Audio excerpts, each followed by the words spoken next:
Да.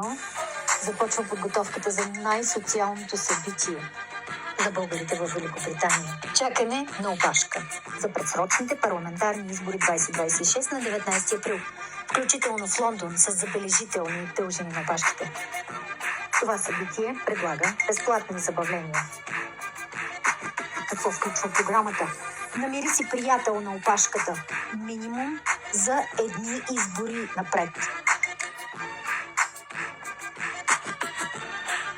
Организирана опашката на Мастършеф. Сандвичът срещу паницата. Вичти книгата, която си започнала на опашката за гласуване през април 21. Много развлечения на една опашка.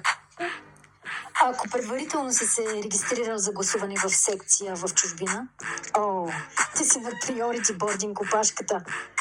Ще губнеш бързо и няма да получиш пълното опашково преживяване. И да, гласувайте точно по правилата.